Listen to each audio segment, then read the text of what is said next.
Greetings, YouTube. I want you to imagine that a woman goes to an adoption agency and would like to adopt a child as a single parent. That's a bit of a hurdle. Lots of adoption agencies would prefer couples adopt children. So that's a hurdle in that woman's progress. Now, what if you found out that she was young? That's also going to be a hurdle in that woman's progress, because a young person, hasn't established themselves. They may not have reliable transportation, reliable housing. They may not have finished their education. So adoption agencies are going to be like, maybe this isn't the best fit for you. And now imagine if that woman was 16, a girl, a minor. No adoption agency in the United States is going to allow a 16-year-old girl to adopt a child. It just isn't going to happen, ever. Not to mention, adoption is often egregiously expensive. So, why is it, if an adoption agency is willing to say, well, this person isn't, socially or financially responsible enough to be able to be the parent of a child, why is it so many places in America say that if a 16-year-old gets pregnant, it's A-OK that she becomes a parent? Now remember, these people aren't pro-child because they don't endorse the programs that a 16-year-old girl would need to help take care of a child. They don't make sure that she has safe state-funded housing, or safe state-funded health care, or safe state-funded food access, or safe state-funded education for herself and her child. They don't do that.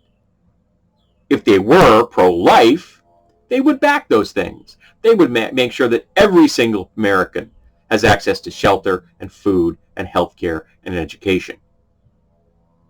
And they aren't pro-life because they don't care about that girl, because she has a life.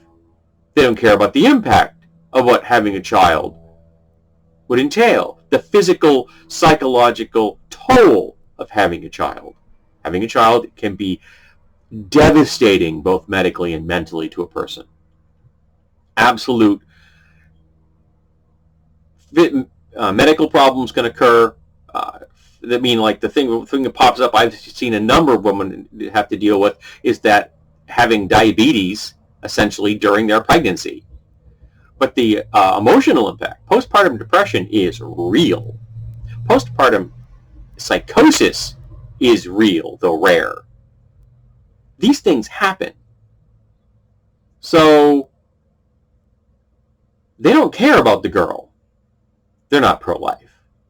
What they are is pro-birth. They've convinced themselves that as long as that girl gives birth, that everything's going to be just fine. Even though they're going to belittle and castigate her, even though they're going to publicly shame her, there's no way for this girl to win. No adoption agency would let her be a parent, but the pro-birth crowd will. And then make sure that they don't drop a penny to make sure that she has everything she needs to raise that child in a healthy environment, and herself to live in a healthy environment. They don't give a shit. They see pregnancy as the punishment for having sex that they don't approve of. And they don't approve of anybody having sex. They also don't approve of, apparently, caring about someone that gets raped. Because lots of them don't care if the person who is pregnant was raped. They're indifferent to that as well. In fact, in some places in America, the rapist can end up with parental rights. Yes, you heard that correctly. There are places in America where a rapist can end up with parental rights. And I got to tell you, When I hear things like that, it wants me to like just grab one of my more egregious melee weapons and go to town on people. Because that's fucking evil. But then again, we are discussing the socially conservative narrative. We are discussing social conservatism. And there's nothing about social conservatism that isn't fucking ugly. From soup to nuts, it's all ugly. About controlling other people's lives, making sure that they live the way you want them to, and not the way they want to. I mean, if you were really wanting to make sure that there weren't abortions in America, you would make sure that there was access to birth control for everyone 13 and up, everywhere, for free at point of delivery, without question. And they've done studies, they've done programs where they made birth control available to high school students without parental permission. And they drove down abortion rates by 64%.